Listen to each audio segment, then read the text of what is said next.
Ese confesar con mi boca que Jesús es mi Señor no podría confesarse con una pizca de fachada, de mentira, de falta de sinceridad.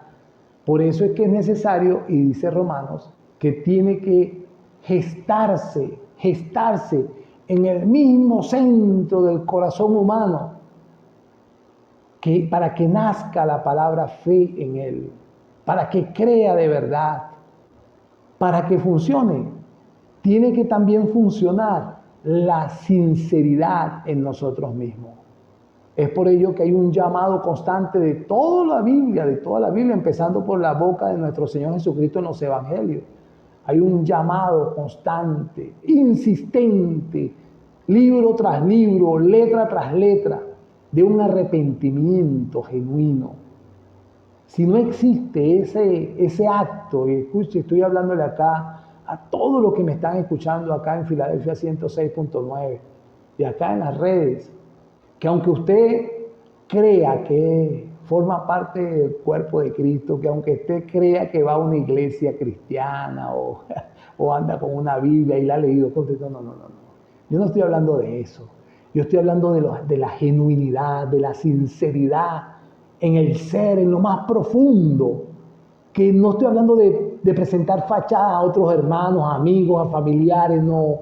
Un yo desnudo por completo delante del Padre. Sí, que sí lo creo. Tiene que desaparecer esa mentira, ese yo quiero que crean. Tiene que desaparecer de uno para que pueda accionarse este acto extraordinario de salvación de parte de Dios para uno solo. Así es que funciona. Si no existe esa genuinidad, puede pasar 25, 30 años queriendo aparentar.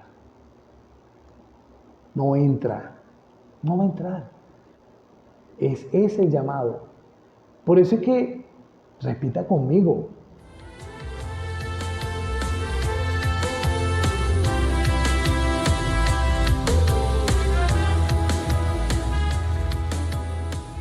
y de este evangelio quería hablarle un poquito hoy. Dice la Biblia en Romanos capítulo 10, a partir del verso 12, yo les doy testimonio de que tienen celo de Dios, pero no conforme a ciencia. Hablándole Pablo a los romanos, de los judíos específicamente. El verso 3 dice, porque ignorando la justicia de Dios, este pueblo judío, y procurando establecer la suya propia, no se han sujetado a la justicia de Dios. Porque el fin de la ley es Cristo. Entonces, abre más un poquito mi entendimiento para lo que estamos escuchando, que está hablando de la ley de Moisés, de la Torá, de la ley de los judíos, para justicia a todo aquel que cree. Porque de la justicia que es por la ley, Moisés escribe así, el hombre que haga estas cosas vivirá por ellas. Pero la justicia que es por la fe dice así, no digas en tu corazón, ¿quién subirá al cielo? Entre paréntesis dice, esto es para traer abajo a Cristo. Dice el verso 7, Romanos 10, ¿quién descenderá al abismo? Esto es, entre paréntesis, para hacer subir a Cristo de entre los muertos. Mas, ¿qué dice? Cerca de ti está la palabra, en tu boca y en tu corazón.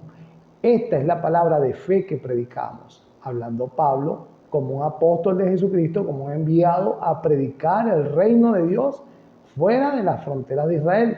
Sin embargo, acá está haciendo una acotación al pueblo gentil de Roma.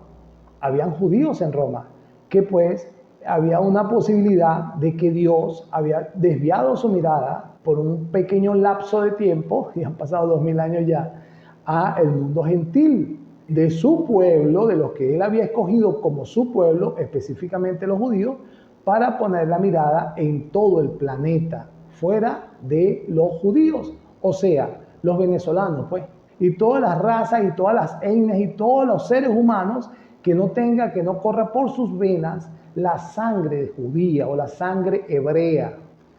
El pueblo gentil, las gentes, esos son los pueblos gentiles. Eso es con nosotros, ¿oye? Con nosotros que no somos judíos. esta gente había puesto sus ojos en la ley tan profunda, que de ella vivían. Y es que por ella viven aún. Esta ley y todo lo marcado en los profetas de esta ley hablaban del Mesías, hablan aún del Mesías, y estos judíos lo esperaban. Pero a lo suyo vino a salvar al mundo, y los suyos, estos judíos, no lo recibieron, lo rechazaron. Estuvo en el planeta, Dios descendió y se hizo hombre en la persona de nuestro Señor Jesucristo para lo suyo, para lo que Él venía a hacer, para la salvación de las almas. Y esto no lo recibieron. Y es por ello pues que hay un rechazo a lo que Dios ha hecho en la persona de nuestro Señor Jesucristo por parte de los judíos. Y ahí están en su ley. Entonces, en su ley, hasta tanto Dios permita que así sea, se mantiene. Sin embargo, Dios ya aplicó esta justicia que la misma ley había mencionado y que los mismos profetas habían profetizado, de una justicia, un cobro, un pleito que había que resolver por justicia entre Dios y la humanidad, incluyendo en esta humanidad al pueblo judío. Cuando hablamos de una justicia, hablamos de una culpa, hablamos de un juicio, de un veredicto, hablamos hasta de una sentencia. Y esta sentencia en la misma ley estaba profetizada que podría consumarse, y de hecho se consumó. Y esas fueron las últimas palabras de nuestro Señor Jesucristo en la cruz. Consumado es, el pago está hecho, he cancelado la cuenta. Él pagó la deuda que debía a la humanidad. Por nuestra culpa, Él vino y la pagó. Hay un momento extraordinario en los tres evangelios, donde la tierra se llena de oscuridad. Dice la Biblia que se pone oscura. No fue Jerusalén, dice que fue toda la humanidad, todo el planeta. Entonces, en ese momento Jesús en la cruz, dice la Biblia que Él dice: Padre, Padre, ¿por qué me has desamparado? ¿Por qué me abandonas? Dios abandona al Dios hombre en la cruz porque estaba cargado, aleluya, de todo el pecado, el mal, la pena, la culpa, de toda la desobediencia, de toda la humanidad por todos los tiempos. Allí estaba consumándose esa justicia. Dice el libro de Isaías que después que termina Jesús de este proceso, el Señor se satisface, Dios el Padre se satisface en justicia porque cobró lo que habría que cobrar en la cruz del Calvario. Esto no termina ahí, mi estimado amigo. En el verso 6 de Romanos 10, la justicia que es por la fe, dice así: no digas en tu corazón quién subirá al cielo o quién descenderá al abismo. Esto es, entre paréntesis, para hacer subir a Cristo de entre los muertos. Mas, ¿qué dice? Cerca de ti está la palabra, en tu boca y en tu corazón está la palabra de fe que predicamos. Que si confesares con tu boca que Jesús es el Señor. Esa confesión, mi estimado oyente, hay que terminarla de clarificar con los puntos bien claros puestos sobre las íes. Clarificar. Esa confesión no puede llegar, es imposible que llegue a un ser humano porque repita detrás de otra persona. Diga conmigo, repita después de mí. Es imposible. Es imposible. Esa confesión nace en la boca del que lo confiesa, después que, si lee el verso completo, dice: y creyeres en tu corazón que Dios le levantó de los muertos. Esa confesión está en cualquier persona que crea y esté absolutamente convencido y tenga la plena seguridad que Dios levantó de los muertos a Jesús después que éste entregó su vida por mi pecado y por mi culpa. Eso viene de una fe en el que cree.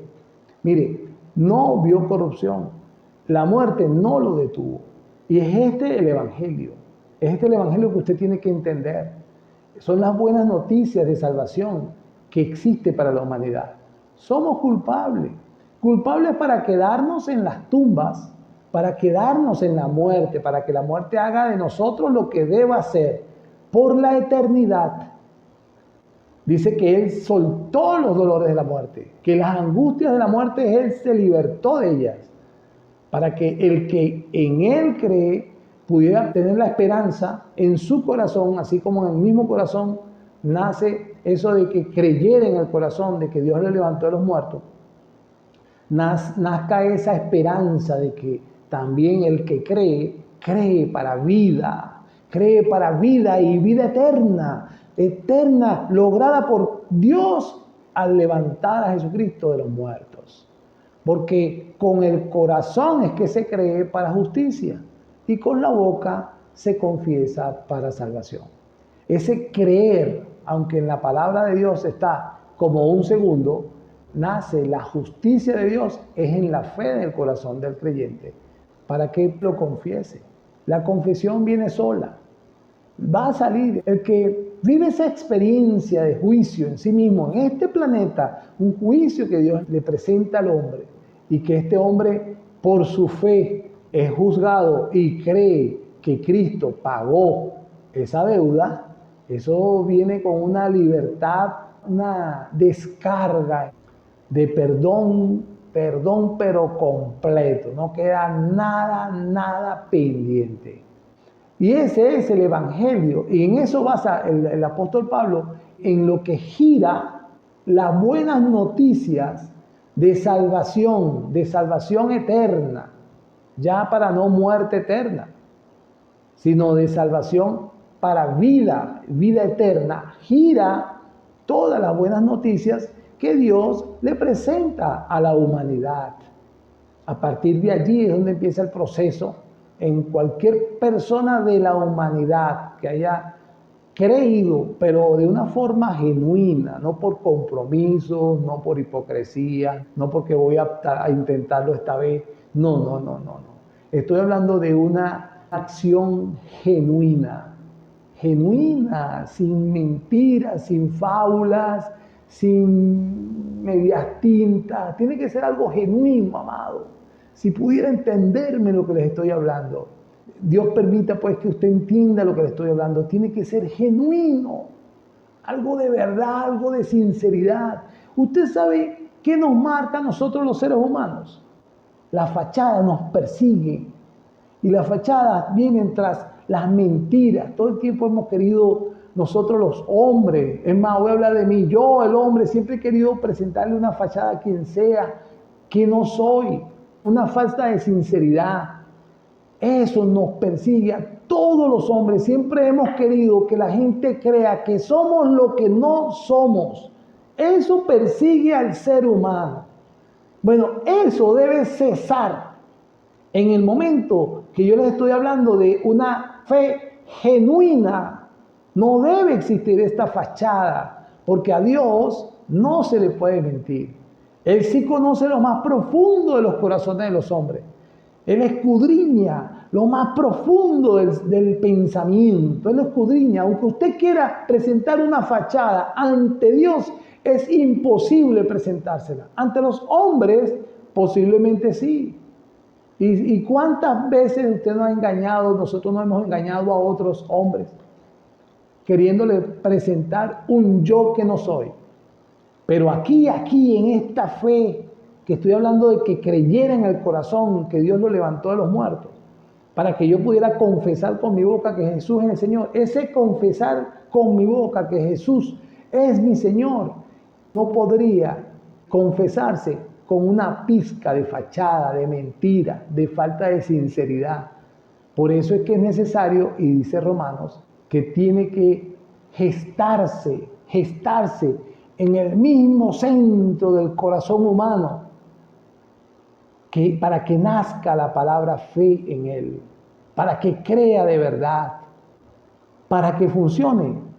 Tiene que también funcionar la sinceridad en nosotros mismos.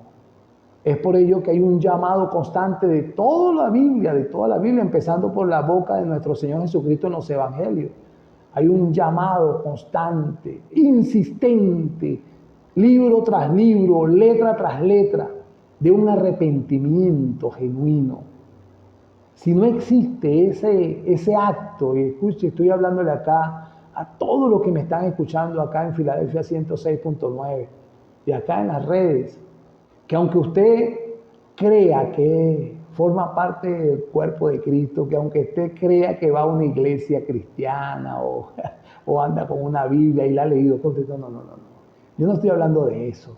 Yo estoy hablando de la genuinidad, de la sinceridad en el ser, en lo más profundo. Que no estoy hablando de presentar fachadas a otros hermanos, amigos, a familiares, no. Un yo desnudo por completo delante del Padre. Sí, que sí lo creo. Tiene que desaparecer esa mentira, ese yo quiero que crean. Tiene que desaparecer de uno para que pueda accionarse este acto extraordinario de salvación de parte de Dios para uno solo. Así es que funciona. Si no existe esa genuinidad, puede pasar 25, 30 años queriendo aparentar. No va a entrar. Es ese el llamado. Por eso es que repita conmigo. Si repito, estoy repitiendo lo que tú me estás haciendo decir. No, amado. Tiene que ser algo, un encuentro personal, genuino, verdadero, a solas con el Padre.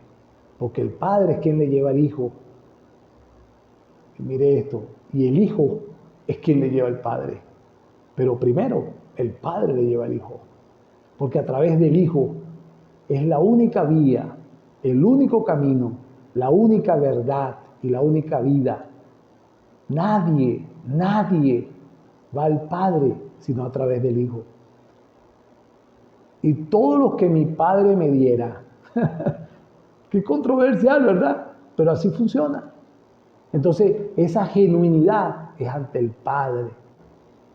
Hoy, puede salvarle a usted, solamente a usted, y es misma intensidad del milagro de abrir el mar en dos, también de abrir su corazón, para que de una forma genuina empiece a reflexionar.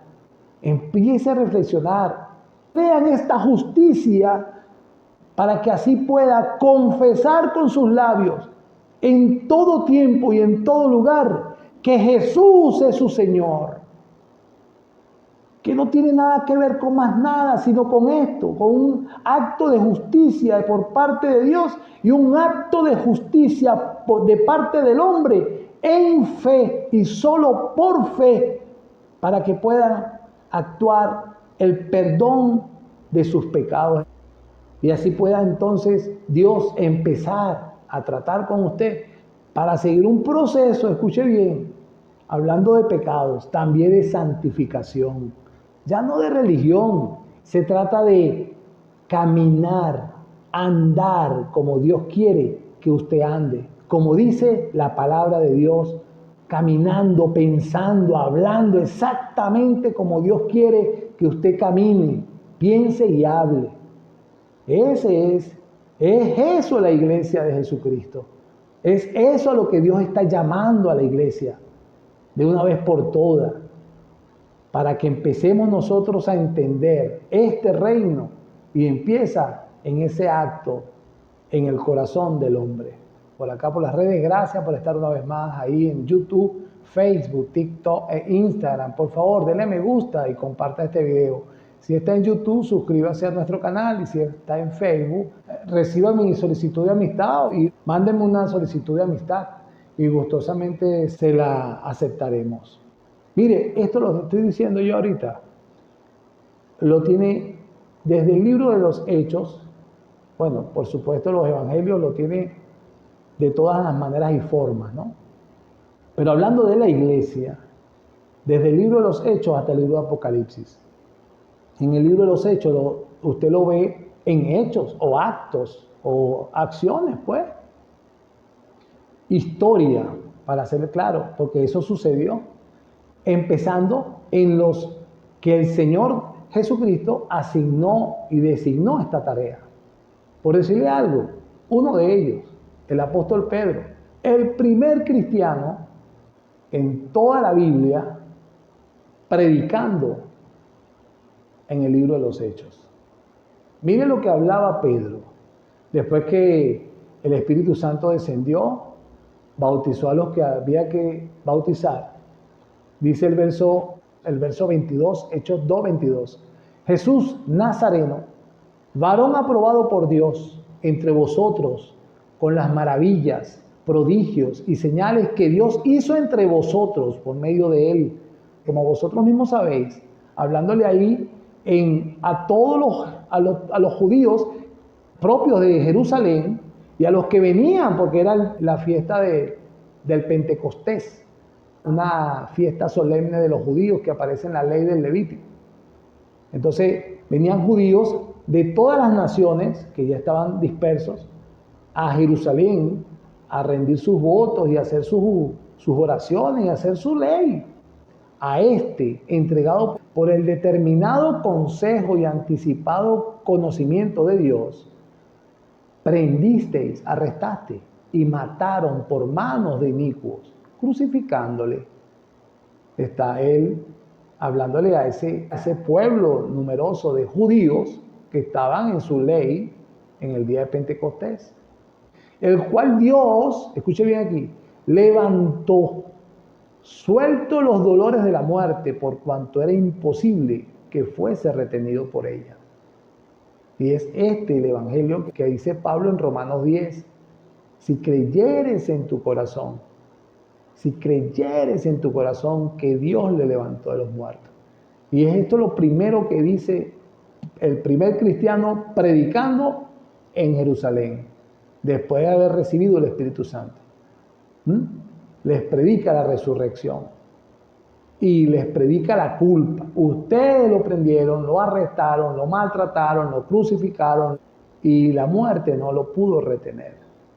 Dice claro Pedro, sueltos los dolores de la muerte. En otras versiones he estado investigando, dice las angustias de la muerte, el fin de la humanidad en el juicio sin Cristo. La muerte, amado, la segunda muerte, que está de más decirle, según Pedro, dice, es angustiosa. Me imagino que esa angustia se la presentó una vez Pablo a Félix, el gobernador, porque Félix dice, háblame de ese Jesús. Y dice la Biblia que Pablo le predicó justicia, arrepentimiento para perdón y apartarse del mal. Esa fue la predicación de Pablo a Félix. Y dice la Biblia que Félix se aterró, se asustó. Esa misma presentación del Evangelio lo está haciendo Pedro ese día de Pentecostés. Más adelante, diciendo Pedro en el verso 29, hermanos, si os puede decir libremente el patriarca David que murió y fue sepultado en esa misma predicación, hablando del profeta David, porque así lo asigna en el libro de Hechos, verso 30, pero siendo profeta y sabiendo que con juramento Dios le había jurado que de su descendencia en cuanto a la carne levantaría al Cristo para que se sentase en su trono. Viéndolo antes, habló de la resurrección de Cristo, que su alma no fue dejada en el Hades, ni su carne vio corrupción. A Jesús resucitó Dios, de lo cual todos nosotros somos testigos. Así que, exaltado por la diestra de Dios y habiendo recibido del Padre la promesa del Espíritu Santo, ha derramado esto que vosotros veis y oís. Hablando de la llenura del Espíritu Santo el día de Pentecostés. Dice el 34, porque David no subió a los cielos, pero él mismo dice, dijo el Señor a mi Señor, siéntate a mi diestra, citando el Salmo. Dice el verso 35, hasta que ponga a tus enemigos por destrado de los pies. Sepa pues ciertísimamente toda la casa de Israel que a Jesús, a quien vosotros crucificaron, Dios le ha hecho Señor y Dios y Cristo, Mesías.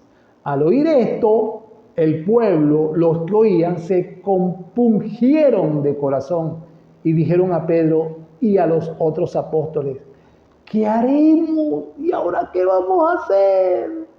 Y aquí es donde vengo yo a decirle, como dice el Evangelio El evangelio que ya no se dice en ningún lado, pero sí está en la Biblia. Si está en la Biblia, línea tras línea, capítulo tras capítulo, epístola tras epístola. Pedro les dijo, Hechos 2, verso 38, arrepentíos, arrepiéntanse y bautícense cada uno de vosotros en el nombre de Jesucristo. Escuche esto, para perdón de los pecados, y recibiréis el don del Espíritu Santo. Esa es la oferta, amado. Esa es la oferta. Por eso es que le digo y le repito y le vuelvo a repetir hoy antes de irme ya, porque ya llegó el final del programa. Este arrepentimiento debe ser genuino, debe ser de verdad, debe ser con toda sinceridad, para que pueda haber un perdón de pecado y un envío por parte de Dios, porque también Él es el que perdona el pecado, del Espíritu Santo de Dios, y pueda existir la salvación. Es allí donde sí va a poder existir la salvación en un alma. Cuando Dios perdona nuestros pecados y cuando Dios nos bautiza o nos da de su Espíritu, nos hace nacer de nuevo, nos hace nacer de nuevo, nos hace nacer de nuevo dándonos de su Espíritu para una regeneración de vida, para una nueva vida en Cristo Jesús, para que todas las cosas, primero, entre todas estas cosas, el pecado se quede atrás, empiecen a ser nuevas en Cristo Jesús. Les habló el predicador Isaac Díaz. Por acá por las redes, los invito una vez más a compartir este video, a darle a me gusta y a suscribirse y a hacerse amigo en nuestros canales de redes sociales. Dios les bendiga a todos y hasta mañana.